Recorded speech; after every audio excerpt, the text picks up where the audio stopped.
नमस्कार। आज की सभा का आयोजन ओडिया के प्रतिभाशाली कवि, साहित्य अकादमी के पूर्व अध्यक्ष, पद्म भूषण स्वर्गीय रमाकांत रथ जी को श्रद्धांजलि अर्पित करने हेतु किया गया है। हमारे साथ यहाँ उपस्थित हैं साहित्य अकादमी के सम्माननीय अध्यक्ष श्री माधव कौशिक जी, सुश्री श्याम रमाकांत रथ जी की सुपुत्री डॉक्टर सुपुत्र पवन कुमार जी, श्री जितेंद्र नाथ मिश्र जी, प्रोफेसर सुमन सतपथी जी, श्रीमती बालुदा सतपथी जी और ऑनलाइन जुड़ने वाले साहित्यकारों में होंगे श्री हरप्रसाद दास जी, श्री संतनु आचार्य जी, प्रोफेसर महालक्ष्मी लाल जी, डॉक्टर गौरव दास जी, प्रोफेसर जतेंद्र कुमार नायक जी, श्री नंदन आचार्य जी, श्रीमती प्रतिभा राय जो नहीं पाएंगे लेकिन उन्होंने उनका संदेश यहाँ हमें भेज रखा है जो यहाँ पढ़ा जाए।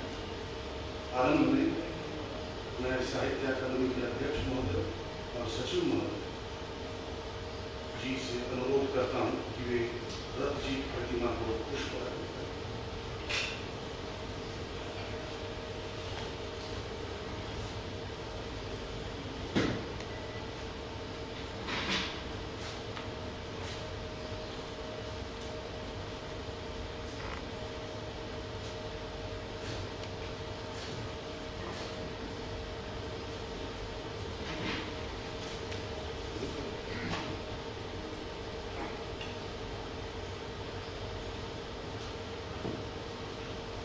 Ramakant Rath was regarded as one of the most renowned modernist poets in Odia literature. He experimented greatly with form and style, the quest for mystical, the riddles of life and death, subversions to material needs and carnal desires are among this philosopher poet's favorite themes. His poetry is full of melancholy and laments the inevitability of death and resultant feeling of futility.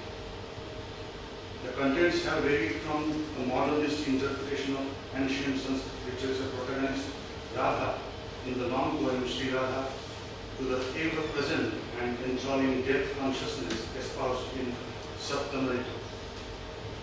Rath was born on 13th of December 1934 in Cuttack. He joined the Indian Administrative Service in 1957, but vigorously continued his writing career. He retired as Chief Secretary, Odisha, after holding several important posts in the central government, such as Secretary to the Government of India. He received the Sahitya Akademi Award in 1978, Saraswati Samman in 1992, Vishwa Samman in 1990, and India's third highest civilian honor, the Padma Bhushan, in 2006. He was the Vice President of Sahitya Akademi from 1993 to 1998 and the President of Sahitya Akademi from 1998 to 2003. In February 2009, he was awarded Sahitya Akademi Fellowship. Rath ji was died of prolonged illness on 16th March 2015 at his residence in Bhavan. He was 90. His major works include Sri Radha, Sri Balaraka, Kete Dinara, Aneka Kothari, Sandhigdha Mrigaya, Saptamritu, and Sachitra Andara. After this brief introduction, I request Dr. K. Srinivas Rao, Sahitya Akademi Secretary, to speak.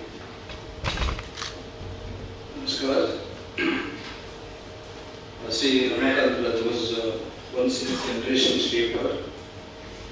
He reshaped the literary landscape of the entire valley of Odisha, and he did that by not revolutionizing anything but gently redirecting the focus of Odia poetry with gentle and deft touches, sculpting the new horizon.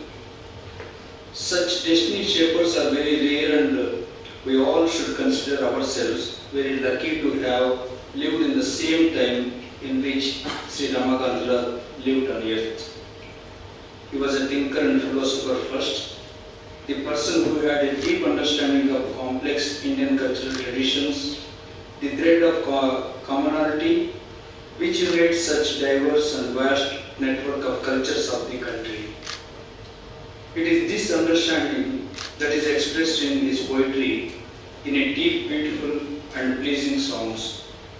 Sri Rath showed to everyone that if one's understanding and knowledge of the roots is not strong enough, one's poetry would end up as dry, maybe philosophical, but all the more dry, empty, armchair theory, and at best a cerebral exercise.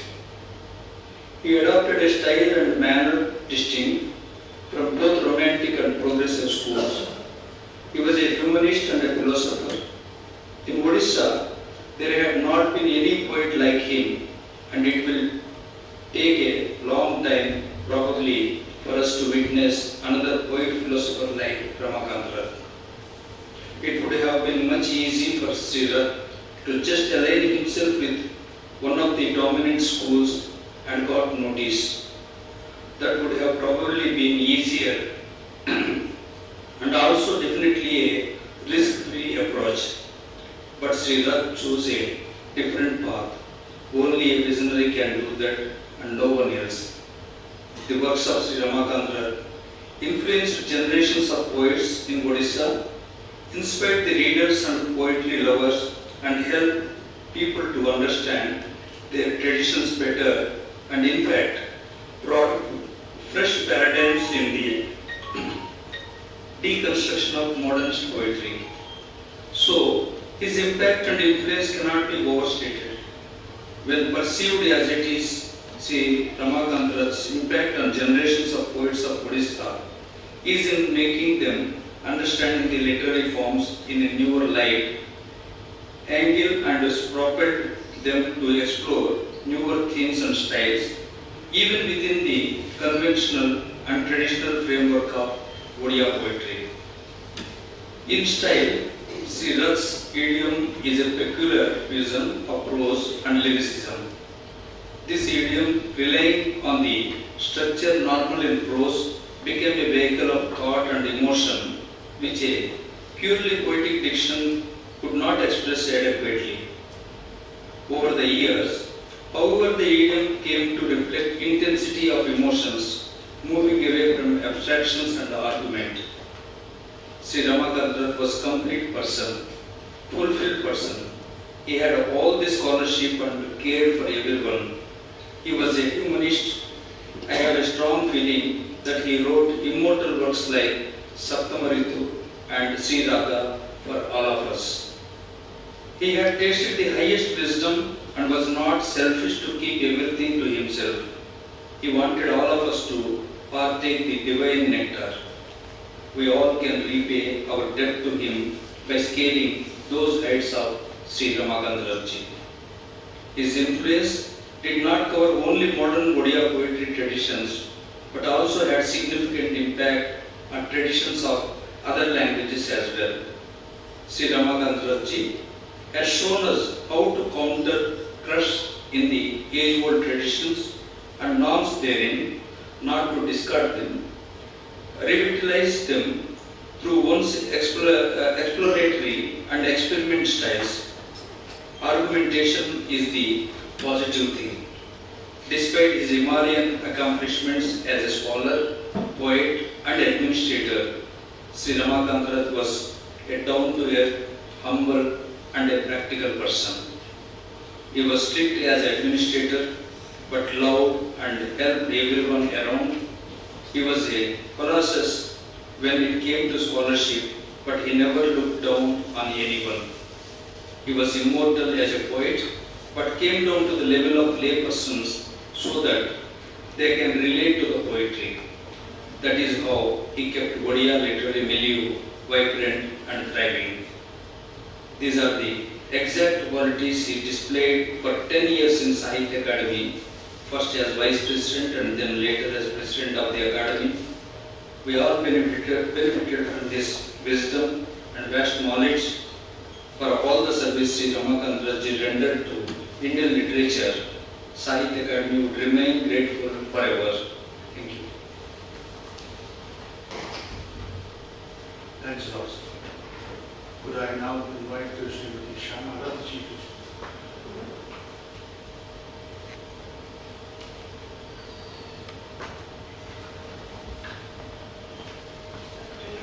I'm competent to speak here about literature. I only know him as my father, Baba as we call him. And just say a few things. First, on behalf of my family, I'm very touched by this thoughtful gesture on the part of Sahitya Akademi to hold this Condolence meeting in honor of Baba. We are indeed very thankful to Honorable President of the Academy, Shri Madhav Kaushik, and I think you have come from Chandigarh for participating. Really grateful. As we all know, Baba had a very long association with the Academy, and I can say with certainty that Sahitya Academy meant a lot to him. He was deeply passionate about the various projects and also equally concerned about the implementation. I also recollect how he believed that translation work should be highly encouraged and writers from all regions of the country should be given a platform. He also had a very special place in his heart for budding writers.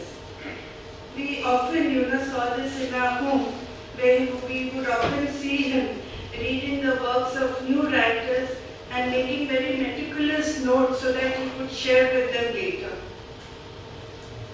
I can also say with equal certainty that he had a very special place in his heart for Mr. Rao. Because even till the very end, he remembered Mr. Rao's phone number by heart, and that privilege only a very few of us have. So I'll just read a few lines by Baba made in the Sahitya Akademi Meet the Author series in 1993. The first and most important requirement is that the author must abandon his ego sense. It is only then that he can perceive what connects one man to another, the living to the dead, the dreamer to the dream, echoes to original sound. Baba's letters to us were equally thought-provoking. He never wrote boring letters. In one of his letters to me after he visited me in my hostel, this is apart from correcting our grammar and spellings and everything he wrote, I could have been so much sweeter, so much more able to fill your heart with joy. I wasted my time, and yours too, and talked of things that don't really matter. That was the context, and then he went on to write, isn't it tragic that half our life is spent in longing for an opportunity, for an event, for an experience we consider important, and the other half in remorse over letting it go by. The whole lifetime is filled with hope and remorse. Where is there room for a little satisfaction? These were just sharing one letter that he wrote. So I hope that his writings will continue to find a place in the hearts of literature lovers and also help to spread Odia literature. So to end, one thing that I have in common with Baba is that public speaking did not come naturally to him, and neither does it come to me. So therefore I think I will stop here.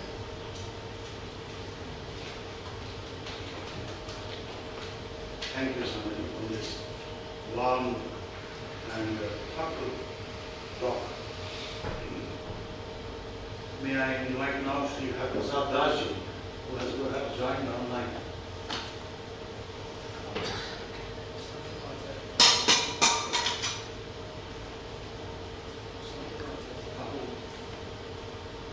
May I now invite Sri Saddam Kumar Acharya ji to speak, who has already joined online. Yes, sir, dear. Thank you. Respected President and the membership present here, and speaking from Bhubaneswar from my residence, Ramakant Rath was my junior and friend in school at the college.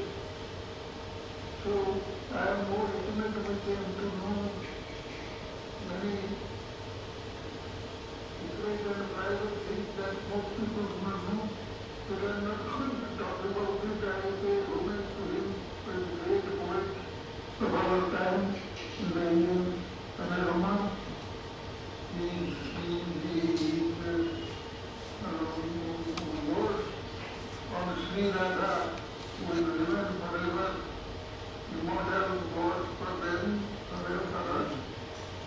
I am a novelist and story writer. I have been writing since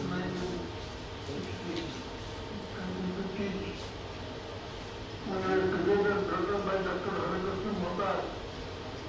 when we were writing the paper, Ramakant, in Odia magazine, monthly magazine, the prestigious magazine. Anybody, any young man writing published there is considered to be a great prize in life. But Ramakant was very inspired as one of our girls. Since we were very young in college as a student, he took me also. And since he had started to grow very fast, he became an IAS officer. And he later on became a very much secretary of Odisha. He came to power, but the power did not actually destroy his creativity. He mind what Sri Radha is of course a parody of, because they concept of Sri Radha by questioning Sri Radha, but the tendency of the most superior, because the period of existence really is the post-independence move towards always to denigrate, to bring down the glory and to bring out the structure of the subject, and that is why Radha was structured there, and Radha was examined as another character. So, of course, but that made him great, because the scientific approach, the existentialist approach, and many other qualities that the critics know very well, made him special and exemplary of our poets. I pay homage to him. He is my friend, and I am an old friend of 90. I am more actually senior to him by 1 year. So I think I should spend much studying here, and thank you everybody here. Thank you. Thank you, sir. May I now invite Professor Malashri Lalji, Sahitya Akademi's English Advisory Course convener. Namaskar. On this very solemn and significant occasion, I say a few words of homage and tribute to Sri Ramakant Rath. I want to look at him as a person who contributed tremendously to English studies, English writing and poetry. And although people have been writing and speaking of him as an Odia writer, I would like to submit most humbly that the English world owes as much to him. So I would like to focus a little more on his epic poem, Sri Radha, that Shantanu also just talked about, because this is where we find the combination of many things that Sri Ramakant Rath stood for. One of these has already been mentioned, and that is his faith and belief in translation, because it then takes a particular story or an episode or experience to a much larger community. So when I, as a student of English, read his own translation of Sri Radha, it strikes me that it is a meditative epic, and in many ways it's a counterpoint to Jayadeva's Geet Govinda. And there is a kind of implicit dialogue there. But with the small amount of time that I have at the moment, I want to just pick out 3 things from this and read out just a few lines. The first is that he is among the few people who has given Radha a speaking voice. So she is always treated as a deity. She's a person talked about rather than a person who's speaking. And in giving her this voice and also making Krishna a kind of a companion, friend,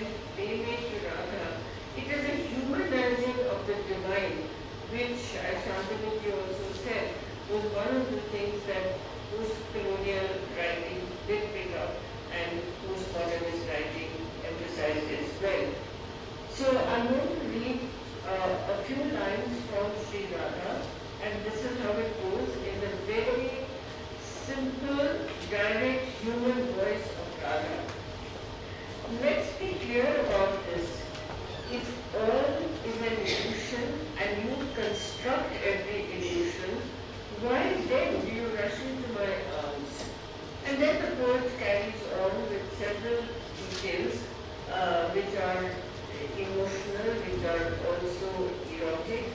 But at this obvious level, we know that Radha and Krishna are a soul-conscious pair, and they're an indivisible union of the soul and the body, and therefore the two cannot be held separate.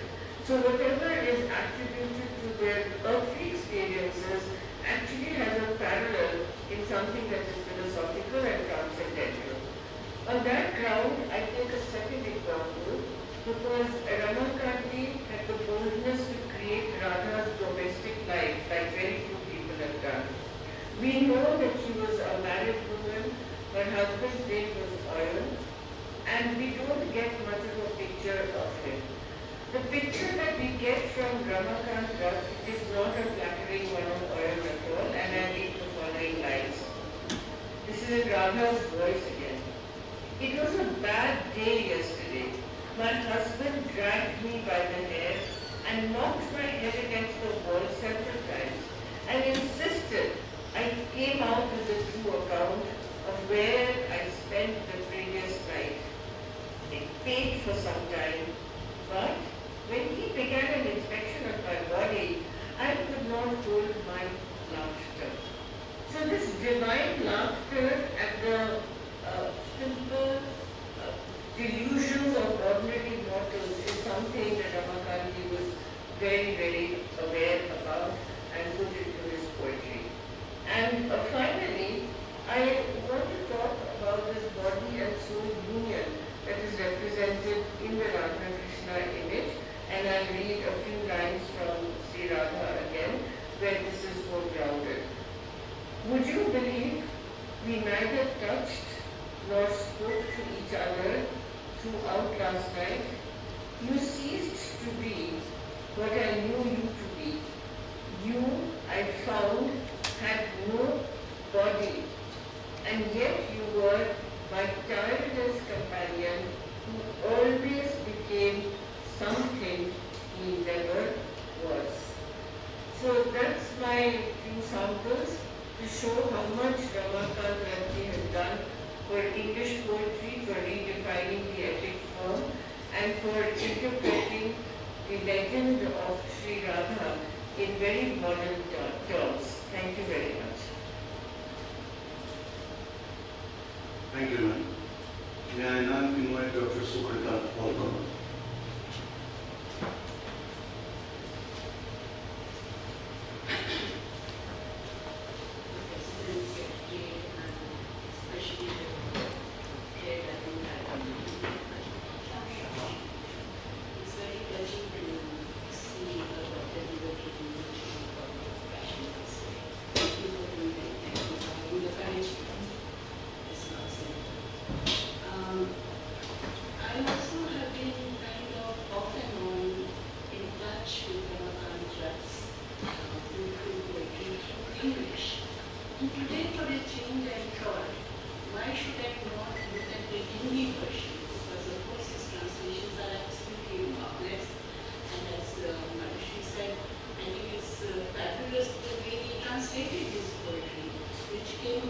Almost the echo of Odia behind it. And that is the beauty of book translation. So today is this day and age we are talking about book translation. There are a lot of lessons to learn from him. And he has went past it physically, but there is a lot left to understand, a lot left to learn from his legacy. One of them is how to translate. It's a very basic question. We keep dealing with it, but it's very difficult to really grapple with the nuances, etc. But one of the things that I noticed when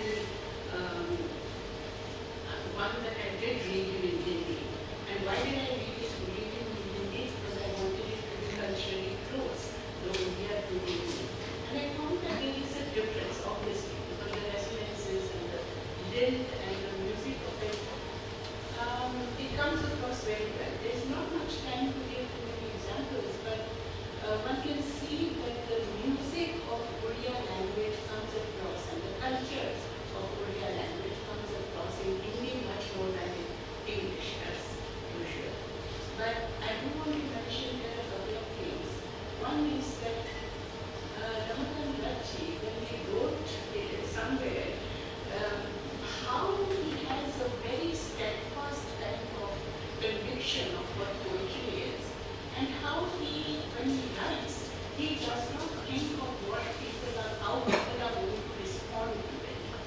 Now that beautiful counter aesthetics, as I call them, I think it's very rarely that a poet may not think about what the responses will be, but that also shows a tremendous amount of conviction and force and strength that this poet has for his own poetry and poetry in general. It's not just his own poetry, but poetry.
You was not there.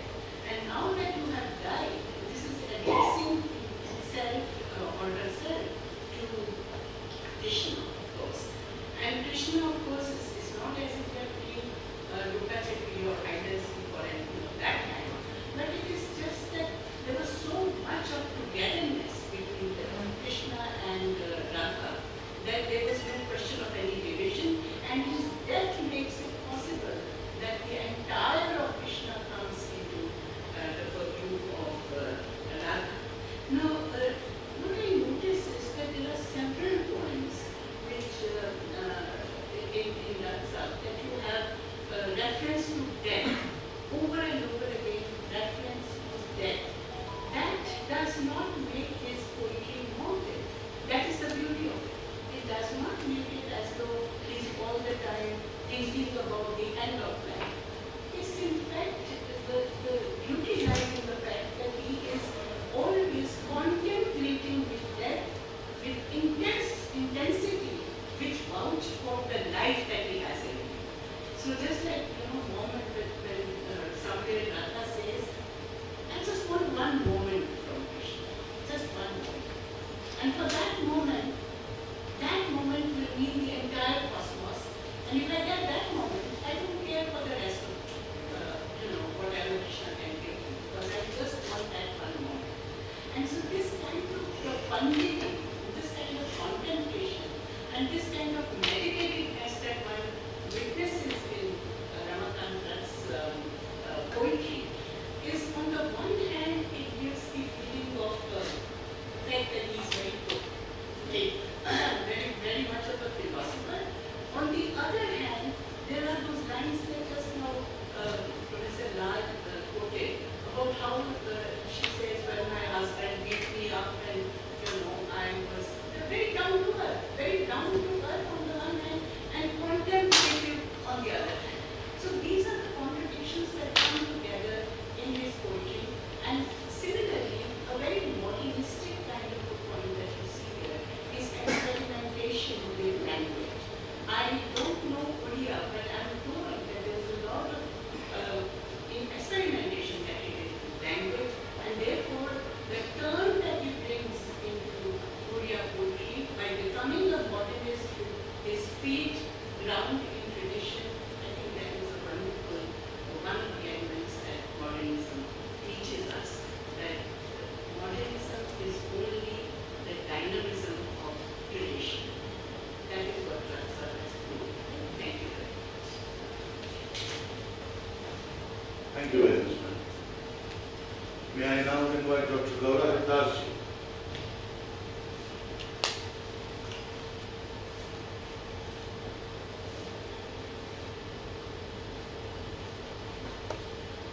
Esteemed Chair, Secretary Dr. Srinivas Ramaji, and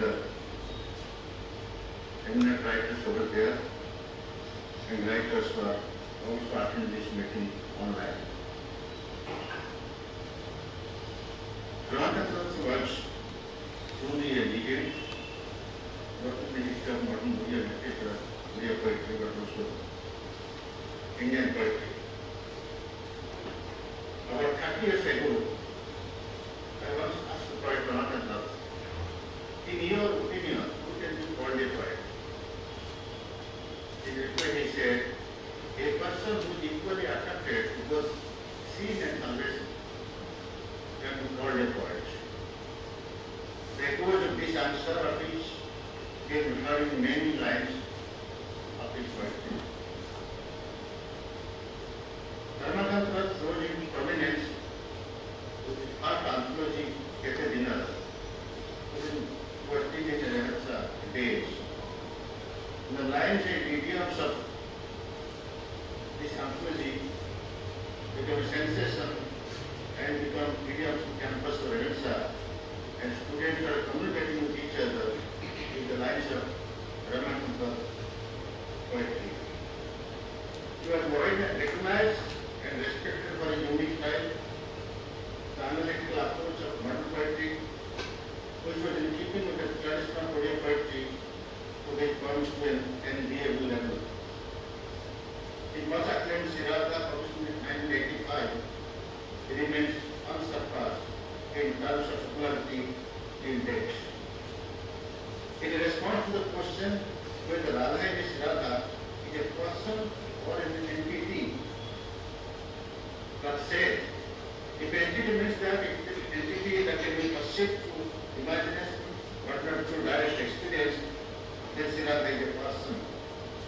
If personality means the existence of woman or man with a specific name, then she is an abstract thing. In the context of Sahitya, he said again, in my opinion, Sahitya did not become a goddess by loving. She became a goddess by loving. The love of gods and goddesses is not so intense, but that love is not traumatized in the terror of uncertainty or death like human beings. They experience a conflict between love and their own holiness. Lovers like Sahitya do not experience such conflict at all. They become holy by showing a lot of holiness and make love divine after birth and death. Not only Sahitya, Ramakant Rath established himself as the creator of the most beautiful poems in every collection starting from Akademi. Ramakant has published more than 18 collections, and both things have been chronicled, mentioned by Dr. Rath in his introductory speech, so I am not going to repeat the things. Many critics have pointed out that the consciousness of death is very direct to the point of Ramakant. Accordingly, one has to leave this world one day. The voice of this inevitability of man is present in the lyrics of both Ramakant's lines. This doesn't mean that he did not this world any less than anyone else or does not yearn for it intimately. He respects all the living and moving things of this world. He cannot judge anyone by the right rigid rules of sin and virtue. That is why he called Chandrama to be bangles of Chandrama and the prostitute. Has made Chandra Behrani an immortal character in Indian poetry. He is a poet of great consciousness and a poet of love too. Though the individual and the world divide in his poems, some of the above comments are helpful in understanding Ramakant Rath. I would listen to Professor Santuna Acharya and Malasri. I think they also discuss about the aspects of Ramakant Rath poetry. Ramakant Rath, it becomes very easy to understand Ramakant Rath poetry if one goes through his postscripts. Ramakant Rath used to write long postscripts and almost all the calculated, as those are not called preface or Mukhabandha, those are called postscripts or Pushtabandha. There is one essay that is copied from what is to be a poet. He has written, a terrible war can be the subject of a novel or a story or a poem. In that war, the writer may have his own opinion about whose of the circumstances, whose correct done. But for him, but for the poet, the horror of war is more meaningful than that judgment. Regardless of the style, the word of many people has been destroyed. The fate of many has been great from seeing the sunrise, the amount of suffering on earth has increased. No one will feel the void left by the thousands of Jews who are inhumanly during the Second World War. The cries heard the void will forever haunt the writer. Not a misconception of opinion is on the side of the dead people, on the side of those families whose members went to war and never returned. When the writer accepts his pains, he knows that his experience is the truth, all other truths, ideas, etc. are false. It may be possible for him to express this experience, but if he does not feel this, if he does not feel the agony and anguish of the victim, he is not a poet, not a writer, no matter how much he writes. Finally, the sense of helplessness, the sense of futility of not being able to express one's experience will always haunt the writer. It will choke him when he goes to write. How does the rough write? How does the sea look at the moon?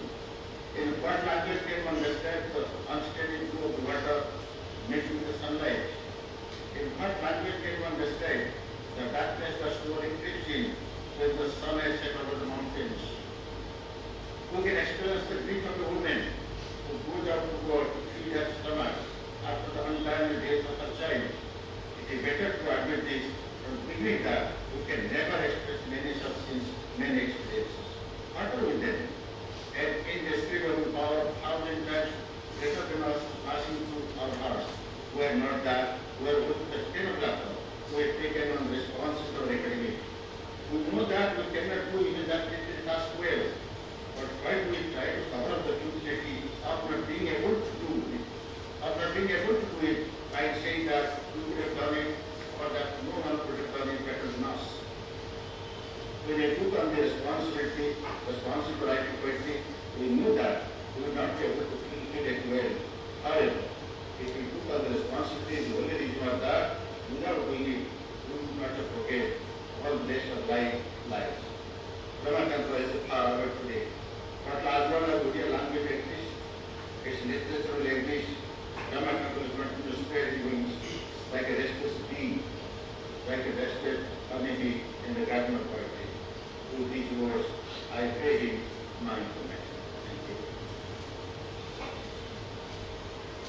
Thank you, Dr. Haridaji. I invite now Professor Jatendra Kumar Nayak ji, who has already joined in virtual. Thank you. Mr. Chair, Dr. Srinivas Rao,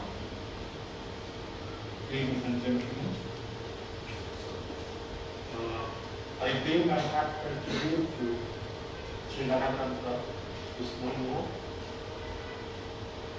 As young boys reading in high schools, we were familiar with the poems of Sri Rath was publishing in the two-plate Odia literature language.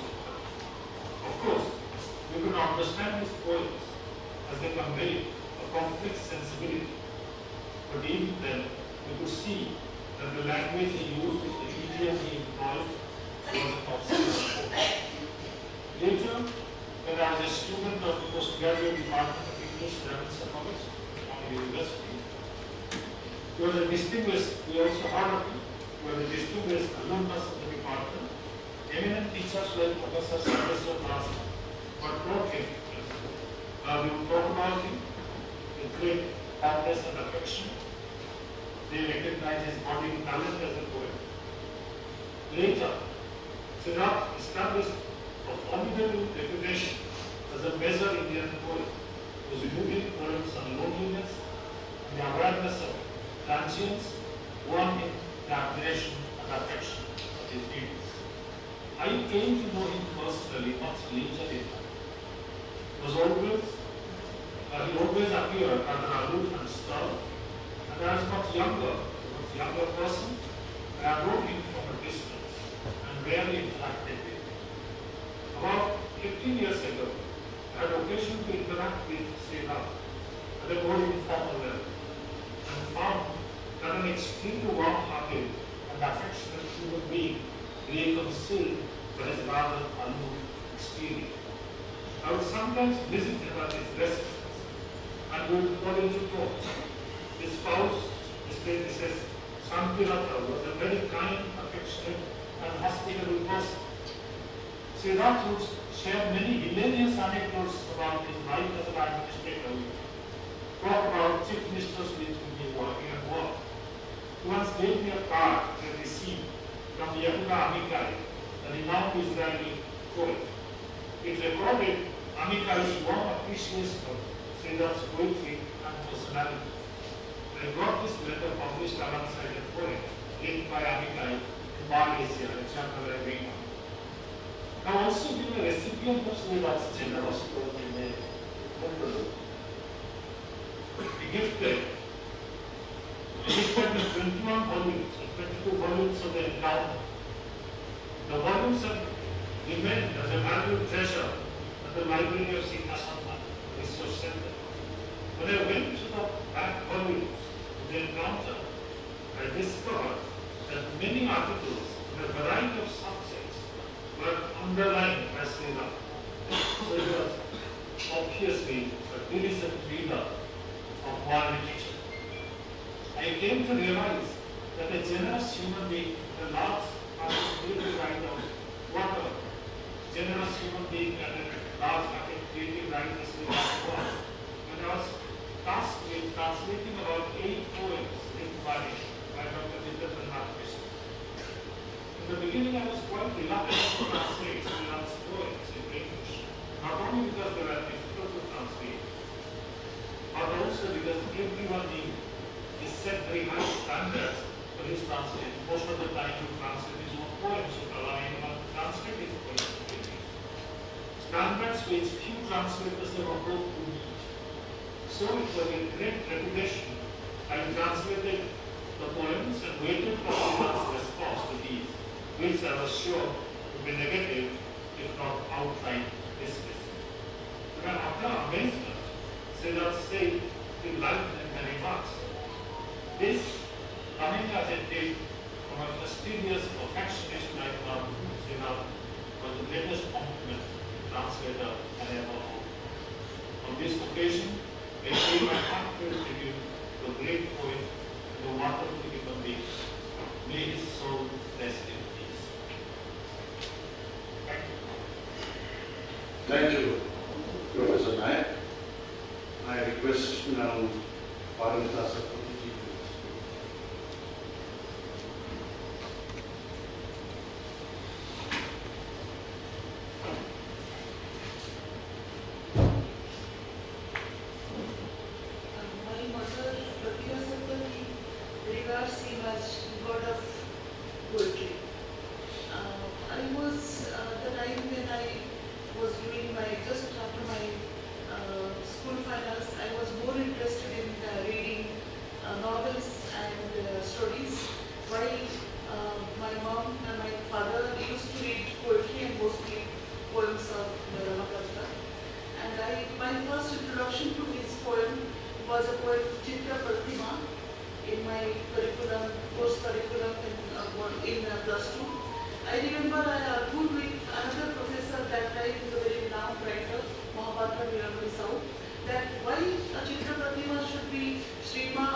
Shama had said that he used to read them and talk to them, used to make notes about them and share with them.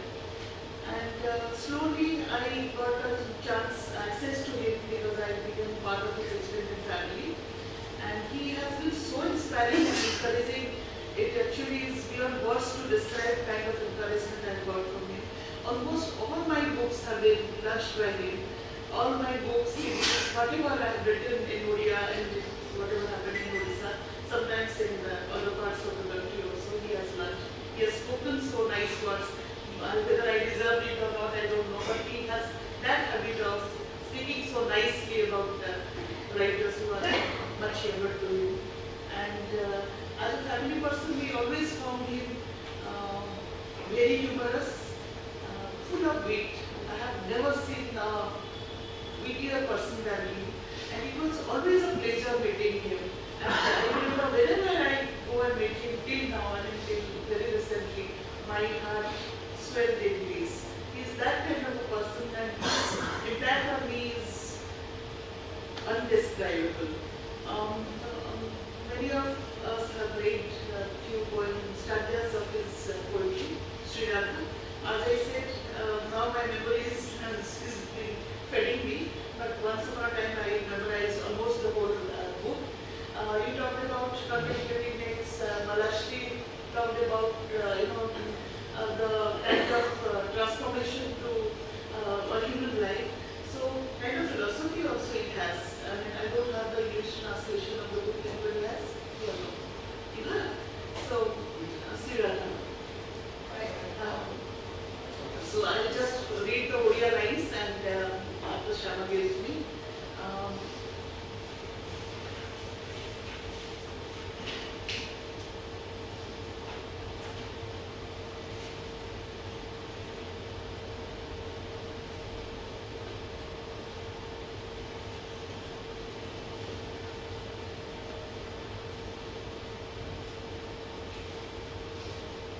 The philosophy is, can you tell me where it will be?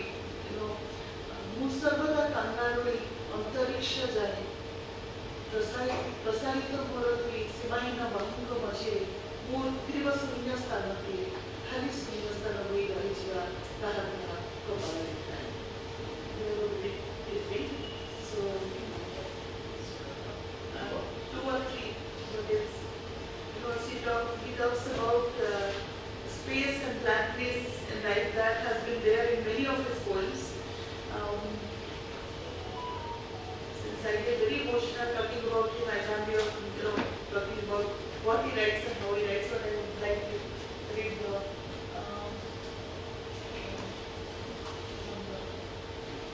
sorry for taking this time because I didn't just little inside.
Thank you.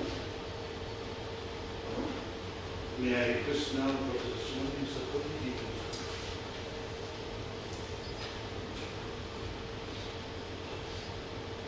Thank you, Sahitya.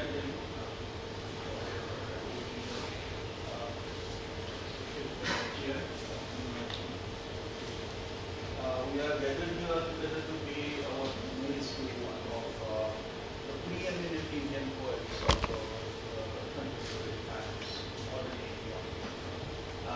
I say that Ramakant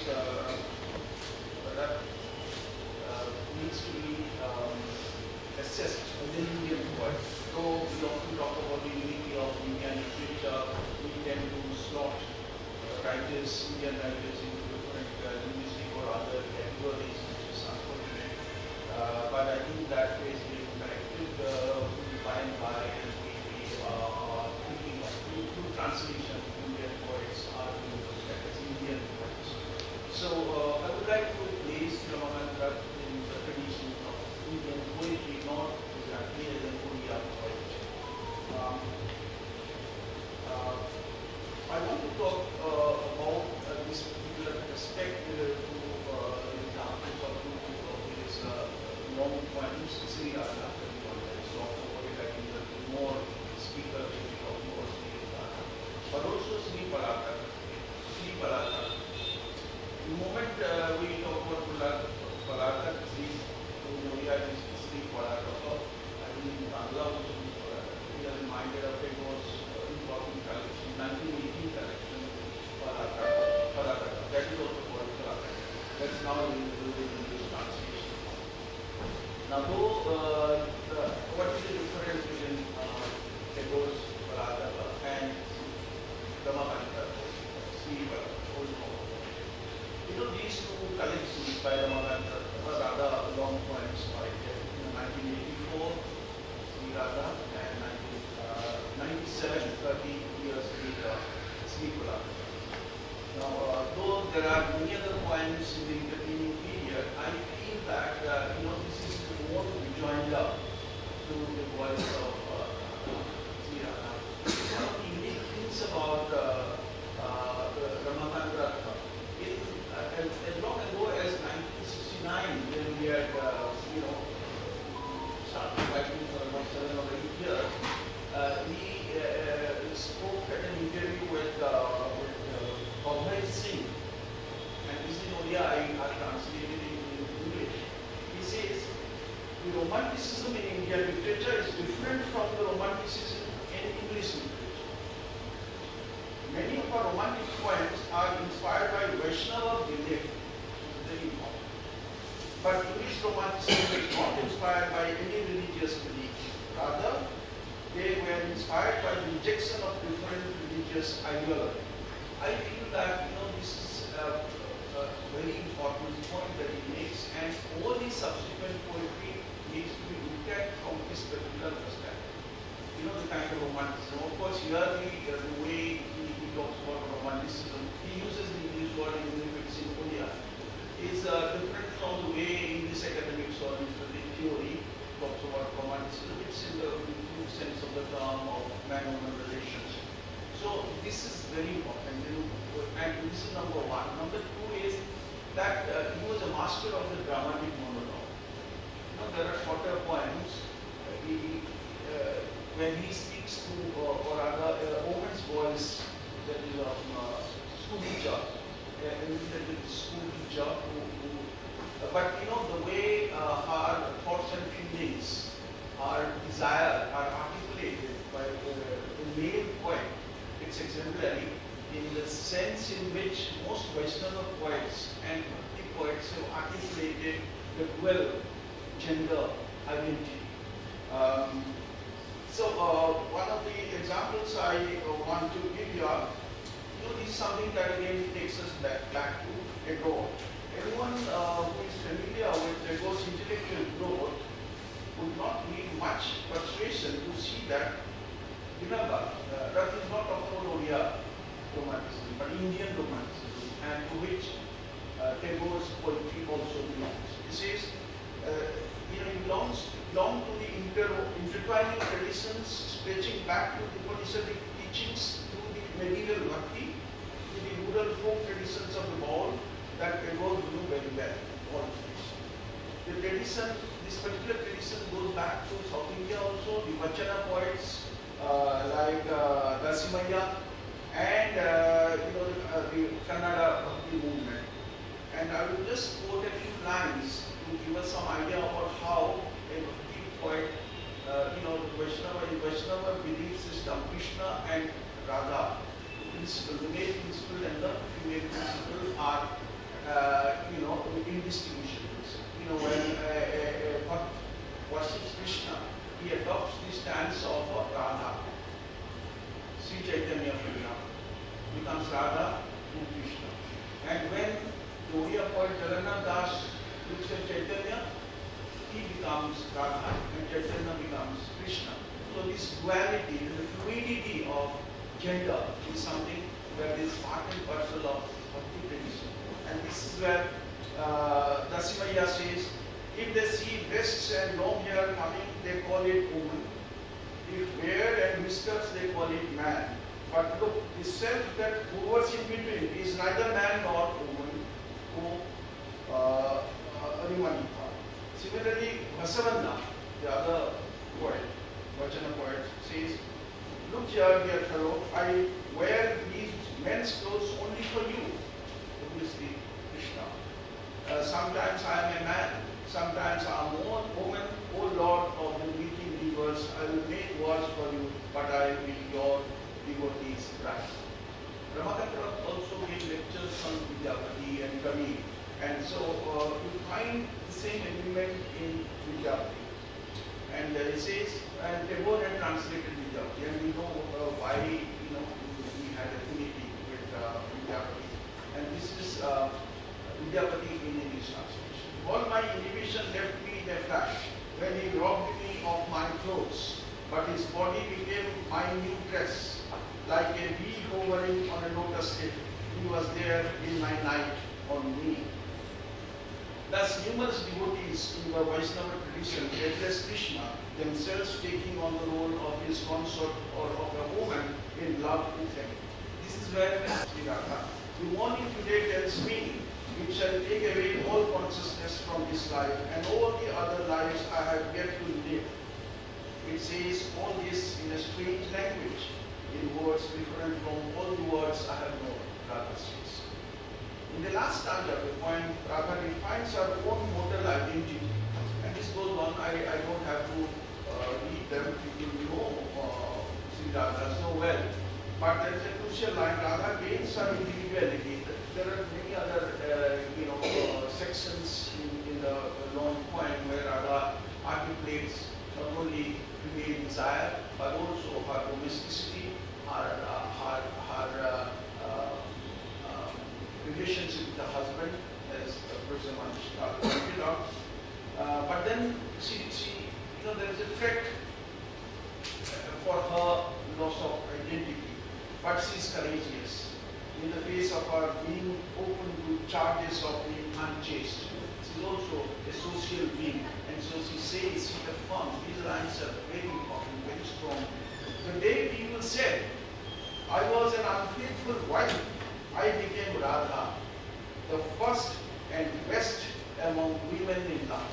This is Radha's identification. But what happens?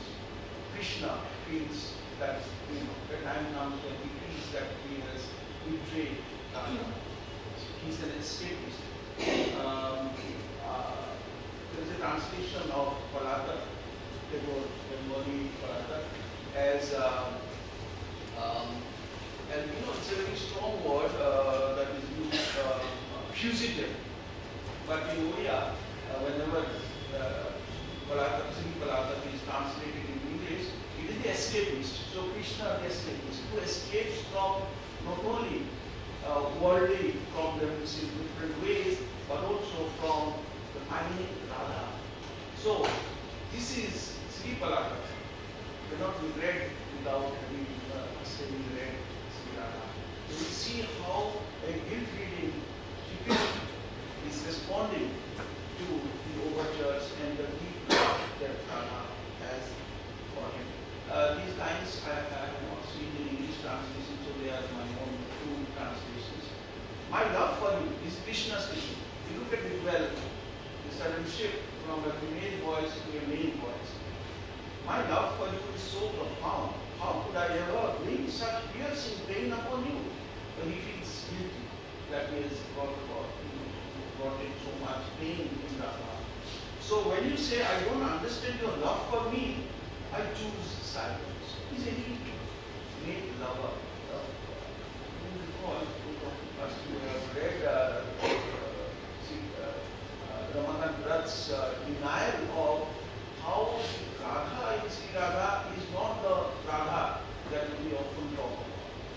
different. And these are the places where the Radha and the Krishna figures are very, belong to a very mundane kind of world, where there are people in society asking questions, and very human, as Maharishi Bhavan pointed out. So when you say, I don't understand your love for me, I choose silence.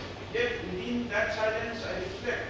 One day you may come to see that I understood you entirely.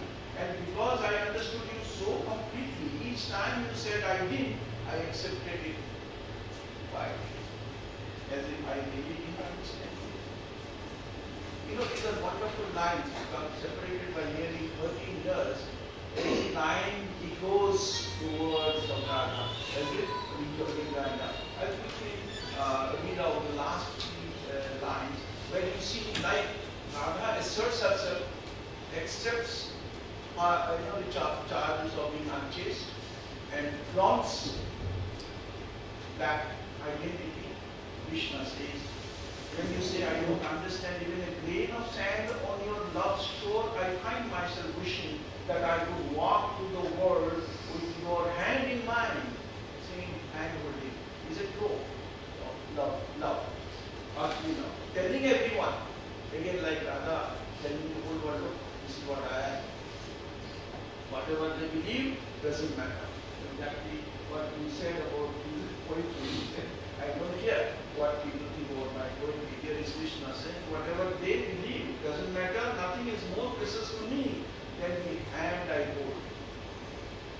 So these lines tell us that we are not the escapists. We are holding the hand of God. Thank you, Professor Sumanjani. Could I now invite Sri Jitendra Krishna?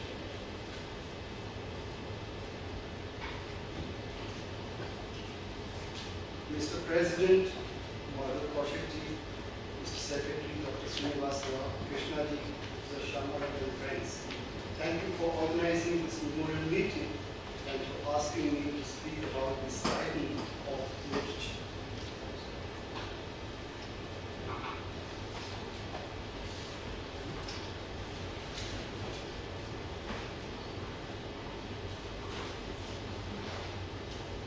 Ujjwala Bhavishyata, Canto 2. Ujjwala Bhavishyata in English can be loosely translated as a bright future or an incandescent awakening or something pyrotechnic. This is from the great book that won the Sahitya Akademi Award, Saptamarutu, The Seventh Season. ମୁଁ କ'ଣ ପିନ୍ଧିବି ମୋର ଶେଷ ଦିନ ଯଦି half pant ପିନ୍ଧି ତାହେଲେ ବୋଧେ ଦେଖାଯିବି ଖେଳୁଆ ଲୋକେ ଦେଖିବେ ଯେ ଶେଷ ମୁହୂର୍ତ୍ତ ଯାଏ ମୁଁ ବେପରୁଆ ଥିଲି ମନ ଫୁର୍ତ୍ତି ଥିଲା ଶୋଚନ ନଥିଲା ଖେଳ ଭିତରେ ସତେଇବା ଜୀବନଟା ଥିଲା ମୋର ବିଶ୍ରାମ କିନ୍ତୁ ଯଦି ଧୋତି ତାହେଲେ ହୁଏତ ଲୋକେ ଭାବିବେ ଯେ ଶେଷ ନିଶ୍ୱାସ ଯାଏ ମୁଁ ଖୁସି ନିରାଶରେ मृत्यु थिला एक रविवार बाहर सिनेमा गीत और घर भितर चा और सिगरेट एवं गपसप दुनिया मो शेष दिन जदि सुते तेरे दुनिया भावी मत निधड़क संकीर्ण साहेब अन्य केते काम कर मृत्यु एक काम पछगुच्छा नहीं कि अजथा व्यस्तता नहीं अपरिपक्व विमर्शता नहीं देश भूषा जहाँ अन्य एक मृत्यु है मुझे कुंगुला देहरे कंकी धरवे कोणी तोड़े सकाल गोटाक काटुवा बालकर से देहांत आजीवन से नमरी रही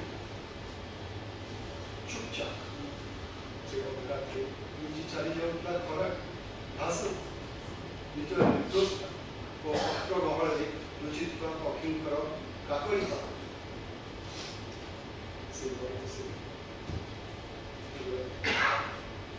फेरिबार बाटो कम समयांतर मशाणी पुण्य जाए लंबे Our translation from Radharani and words beyond of Ujjwala Bhavishyata, Canto 2.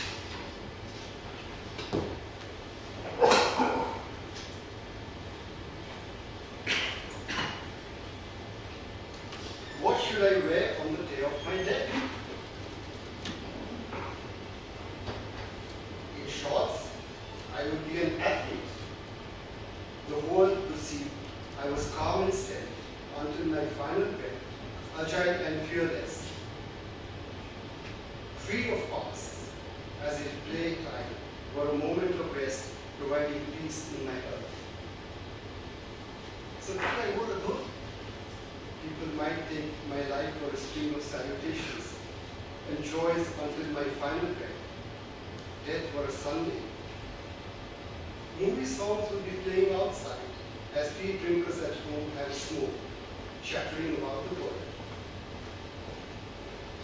On the last day of my life, if I dressed like a black guy,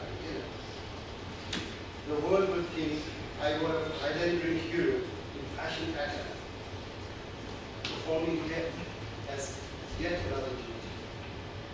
Without looking back, staying composed and feeling no sorrow.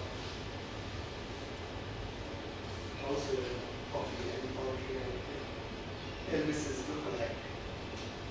There will be a real death on the day of my death. The boy releasing all restraint, chasing dragonflies and collecting berries, will dart among sight.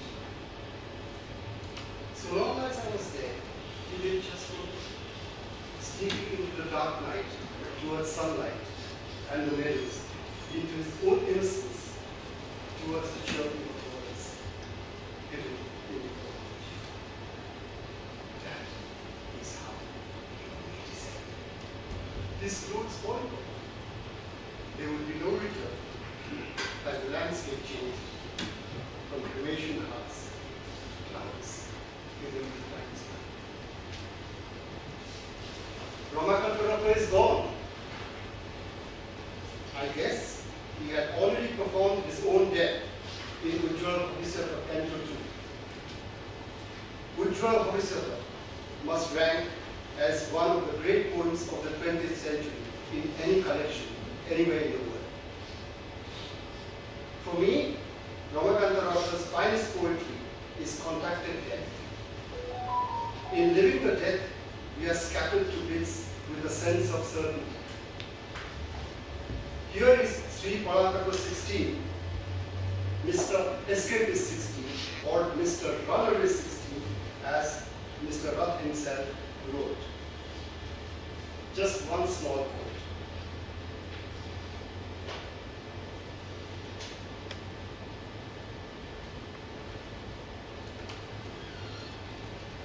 Who could see how my soul wept?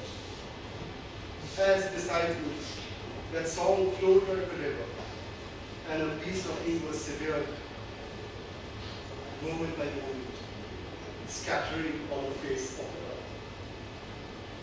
How did Ramakant Rath do it? As he told me often, a divine being was holding his hand, commanding him to write. Along the journey of his life, a poem entered, did its thing, and departed. I have written in the introduction to Radharan and Words Beyond that Ramakant Rath's true recognition will be posthumous. In generations to come, his poetry will find its place in both the sacred and the secular canons. I shall hold back my personal tribute for another day. Perhaps it is the case that our truest feelings for a person pop up before us only after that person is gone.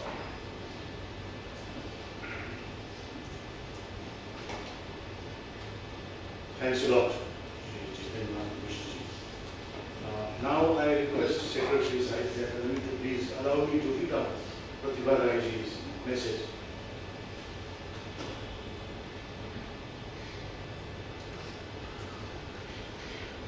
Pratibha Raiji writes, a heartfelt tribute to Ramakant Rath. The demise of Ramakant Rath leaves a lasting void in Indian literature. After Satchidananda Rai, his name shines as one of the greatest poets of our times. His timeless work, Shri Radha, is not only read but deeply remembered, each line echoing themes of love, loss, longing and life. With metaphors that touch the soul, Rath gave voice to silence and sorrow in a way few others could. His legacy lives on in Sri Radha, Sri Palataka, Saptamarutu and Ketya Dinar. While man is mortal, poets like Rath achieve immortality through their words. I feel honored to have received both the Sahitya Akademi Award and the Utkal Ratna Award from his hands. Memories I will always cherish. Beyond being a literary icon, he was a kind and compassionate human being. As he took his final breath, it felt as though he composed one last tragic poem. Farewell to a visionary, a truth seeker, a custodian of emotions. His words will live forever. Thank you. I hope by now Prasad Daji has joined. Please take a look.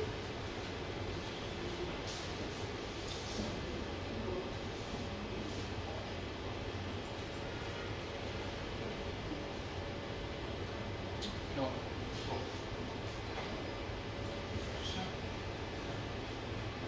Yeah. My God.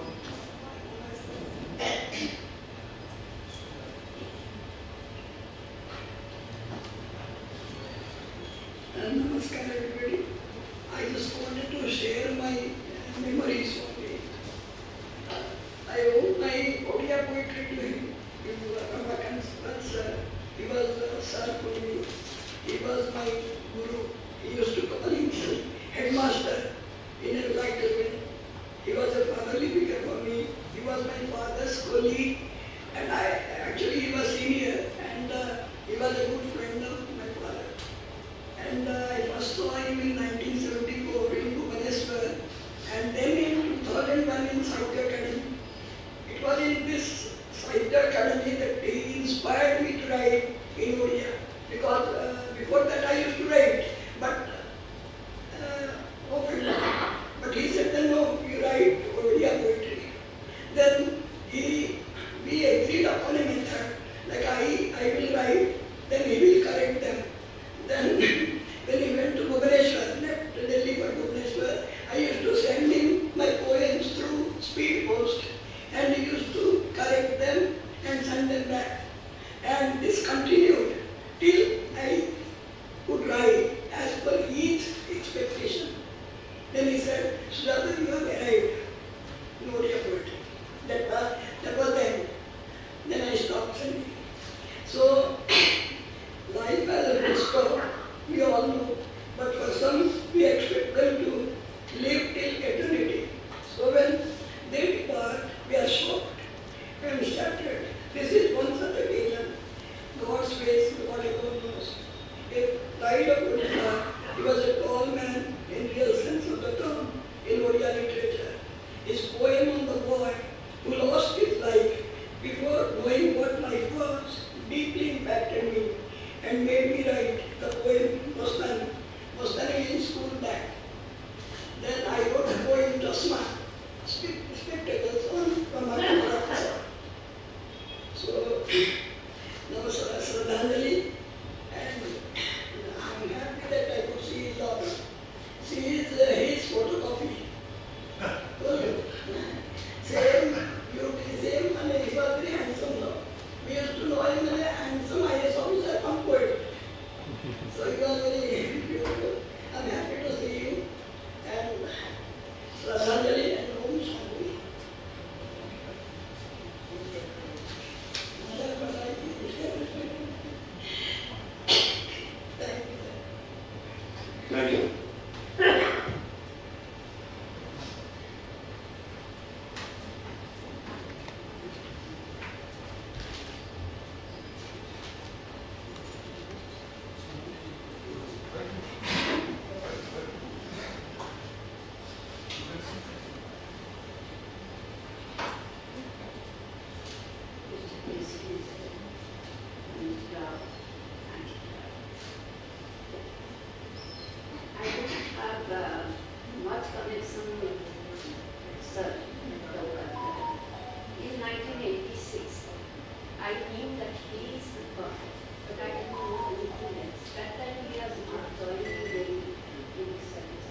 piece of my books back and one manuscript begin time. He got Dr. Ramakant Rath. Just look to that side. Just look. He never knew that I died or something. I never knew also about him. Then he said, Doctor, you have budgeted for literature. Because these books are not, those books are in Odia. These books are not looking like professional books. Used to be this literary books. So I didn't say anything. Before I say anything, then he said, you know, short title is always better. The book name was the manuscript, which he brought to me. It was Odia Chhaile Odia Khala, half darkness, half silver. He said, no, Odia Chhaile Odia Khala. He said, I think if you make only color, this will be very nice. And always you remember, I can see you have it. Always give the small title, which is already to you. And also he said, I'm not saying about the literature, when you are writing the professional, that you write in professional book also. So there also a small title. That I followed. Then again, it was in 96. Then I saw him. 2018. 2018, I just saw him and I said, you are saying something, you have to give it to me. I said, I have written a poem book, can you just have a look? And he said, okay. When I am going back to Delhi, I said, no, days back, after 2-3 days. Then he kept back. 2018, 16th of October, there was a program in Jaipur Bhavan at Bhubaneswar where they have to finish. So I saw he is not in that stage. I was surprised how come he is not on the stage. He is so now person. Then I saw he is sitting in the front line. I didn't follow anything. As soon as he saw me, I just told him that he was up and problem. So I could feel not well. Then anyway, so many things I am not telling. He came to the gate. I followed him because he was not taking it. He was just shaking like that. He was not feeling it. And then he said, do you have a card? I couldn't say anything because I am the possible voters from where I am getting harassed. That time, it was Chota. I said, sir, do you have a card? Sir, it's not feeling well. Please call you from my clinic. So he calls. That time, he gave just imagine. He gave the manuscript to my hand. He said, I was not well, but I thought you would go back to Delhi. Or you are going to publish this one. And it's a very unique one. If you don't publish now, someone else will publish. So that is the reason why I came. Don't think that I have not seen. Just I have seen everything and corrected also. You just see. Like Chahani in Odia missing. Chahani. It is not lonely. It is small. Then you see Sari. Sari is not lonely. Sari is choti. Means I got so, means I can't express how I felt. He was not well, but for us, just for a person who came all through and he has seen nothing. There are so many things. In 2021, I have educated a book on this very good book. Whoever has contributed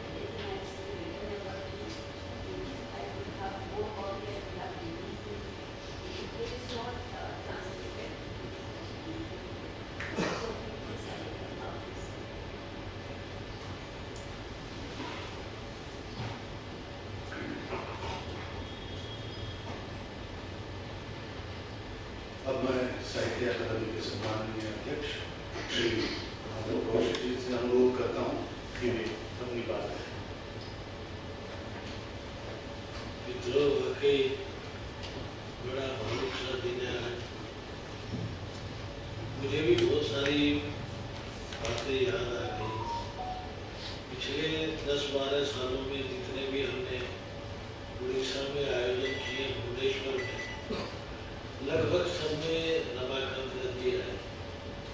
तो ठीक न होने के बावजूद 1-2 बार तो वो wheel chair पे भी आए। एक आयोजन जिसमें कोई 4-5 साल पहले अवार्ड फंक्शन था जयदेव भवन में, उस टाइम भी वो ठीक नहीं थे, उनको लेके जब आ रहे थे तो राव साहब में साथ थे। जयदेव भवन में जब अंदर घुसते हैं तो जयदेव जी की प्रतिमा है, गीत गोविंद उनकी महान रचना है। तो मैंने हंसते हुए कहा, मुझे ऐसा लगता है आप आधुनिक काल के जयदेव, और वो वास्तव में आधुनिक काल के जयदेव। भारतीय साहित्य में जितना भारतीय काव्य है, हर भाषा में कृष्ण काव्य की एक परंपरा है, बहुत लंबी परंपरा है। हर भाषा में, हर भाषा के बड़े विद्वानों ने राधा पे, कृष्ण पे, द्रौपदी पे, महाभारत को करके उपन्यास, कहानी, कविता जितनी लिखी जा सकती है सब ने लिखी। लेकिन उस कृष्ण काव्य परंपरा में अकेले रमाकांत रथ है जो बिल्कुल अलग दिखाई देते हैं। और वो अलग किस तरह से है, उन्होंने उस अलौकिक सत्ता को पार करने के लिए लौकिक रास्ता तैयार किया। वो रास्ता जो फिजिकल से मेटाफिजिकल पहुंचे। उनकी श्री राधा में राधा बिल्कुल फ्लैश एंड ब्लड की एक महिला भी नजर आती है। धीरे धीरे उसकी आत्मा का विस्तार होते हैं और अलौकिकता आती है। जब हम उनकी शोक सभा कर रहे थे तो मेरे मन में एक हो रहा है, हमारे हिंदी साहित्य में उन दिनों में जो 60s के बाद जो लेखकों की पीढ़ी आई है, उनकी कविताओं में 3 आदमियों का, बहुत बड़े आदमियों का, बड़े विचारों का प्रभाव रहा है। सार्थक का एग्जिस्टेंशियलिज्म, मार्क्सवाद और फ्राइड, ये अकेले एक ऐसे लेखक हैं जो इन सबसे बिल्कुल मुक्त हैं और हिंदुस्तान की आध्यात्मिक परंपरा की। बाकी लेखकों का मृत्युबोध डराता है, इनका मृत्युबोध हमें डर से मुक्त करता है। इनको पढ़ते हुए इनको लगता है जैसे मौत कोई डरावनी चीज नहीं है, बल्कि ऐसा लगता है जैसे कोई अंत है ही नहीं, इसके बाद भी शुरू हुआ। तो आज जब हम शोक सभा कर रहे हैं तो रमाकांत जी की आत्मा ये जरूर सोचती होगी कि मेरे पाठक उदास क्यों है।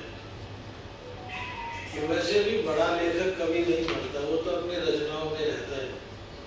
कबीर की एक पंक्ति है, हमने मरही संसार, संसार मर सकता है, कबीर जैसा लेखक नहीं मर सकता। रमाकांत रथ अपनी कविताओं में रहेंगे। एक बात कई बार ऐसा भी लगता है हमारे हिंदुस्तान में, हम एक किताब से इतने प्रभावित हो जाते हैं, बाकी किताबों को भूल जाते हैं। उनकी बाकी कविताएं भी कमाल की। उनकी एक किताब है अनेक कोठारी, मैंने उनकी कविताएं हिंदी में और अंग्रेजी में पढ़ी है। उनकी कविताओं का अनुवाद लगभग हर भाषा में हो चुका है। उनकी एक कविता है बाप शिकार, अनंत शयन, अपनी तरह की कविताएं।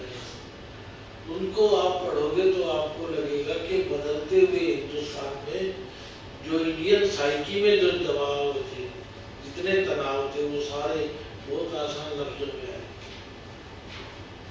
और उन कविताओं का पाठ करोगे तो आपको ऐसा लगेगा 2 धाराएं बिल्कुल अलग है। श्री राधा के बाद में उनके 3-4 संग्रह आए, वो संग्रह भी अपनी तरह के हैं।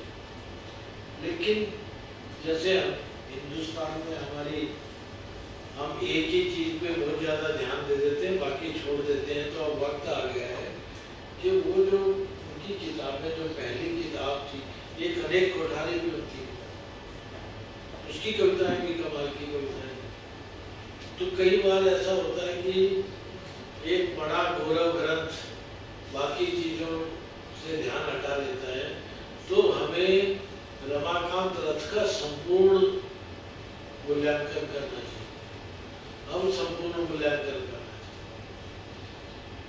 लेखक एक और उनमें कमाल की बात थी, was friend, philosopher and guide for all of us. नए से नया लेखक जब भी भुवनेश्वर में कोई आयोजन होता था, मैंने कभी भी किसी लेखक को इतनी नजदीक से सबके साथ घुलते मिलते नहीं देखा। कभी उनके चेहरे पे शिकन नहीं, कभी आलोचना नहीं। मेरी 2-3 किताबों का उड़िया में अनुवाद हुआ है, तो मैं उन समारोह में नहीं जा सका। वो किताबें रथ साहब ने रिलीज की थी, तो उन्होंने जो आशीर्वाद दिया था वो संघमित्रा भंज ने अनुवाद किया। उन्होंने संघमित्रा भंज को कहा कि ये जो मैंने बोला है ये माधव को जरूर भेजना। तो मैं बड़ा सौभाग्यवान था कि उनका आशीर्वाद मिला। दूसरी एक बात ये भी है, आप एक अंदाजा लगाइए, एक आदमी इतना बड़ा अधिकारी रहा है पूरे देश का, बहुत बड़े बड़े पदों पे रहा है। हिंदुस्तान में तो जो बड़ी कुर्सी पे बैठता है वो संवेदनहीन हो जाता है। उनकी संवेदनशीलता का कितना विस्तार हुआ। और मेरा ये मानना है कि जो अधिकारी इतना संवेदनशील है उसका समाज को कितना ज्यादा फायदा होगा। वो किसी का हित तो कर ही नहीं सकता। जो आदमी सब में एक देवत्व देखता है, हर महिला में राधा देखता है, और वो राधा का विस्तार उस एटर्निटी तक करता है। जो बैकग्राउंड है उसमें जो भी लेखक लिखता है, मैं और राम साहब एक बार फ्रैंकफर्ट गए थे, वहाँ हमसे किसी ने सवाल, म्यूचुअल हेरिटेज है उसको भी हमारे सब आपके सामने बाद में खुलेंगे जब वो हमारे सामने नहीं होंगे। ये बिल्कुल सच है। जिस कविता संग्रह का जिक्र किया इन्होंने, सप्तम ऋतु, उसकी कविताएं कई बार तो ऐसा लगता है वो जो पहले के जो संग्रह थे वो श्री राधा तक पहुंचने का एक मार्ग था। बहुत सारे वो सूत्र आपको पुरानी कविताओं में भी मिलेंगे, लेकिन श्री राधा पे जाके वो कल्मिनेशन में बहुत कम लेखक ऐसे हैं जिनका ग्राफ हमेशा ऊपर ऊपर उठता है। बहुत कम लेखक ऐसे। तो उनकी कविताओं में ये जो भारतीय, बिल्कुल सही बात है, बेशक वो उड़िया में लिखते थे लेकिन वो पूरे भारतीय काव्य के शिखर पर उठती, इसमें कोई दो नहीं। और एक कवि के बारे में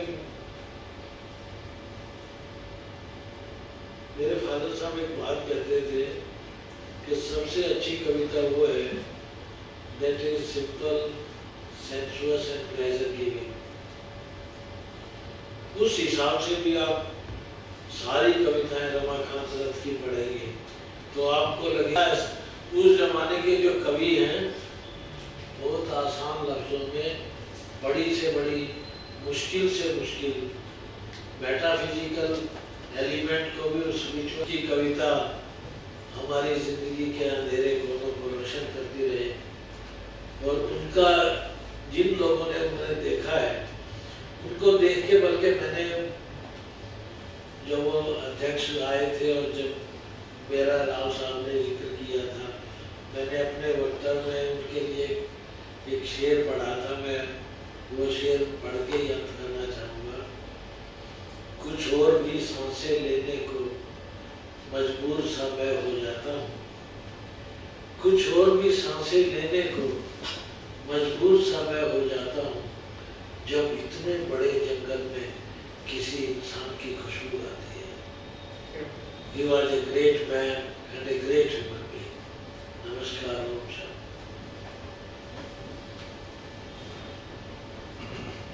Well, the beat is here. Let us pray together that Rathji's soul rest in peace.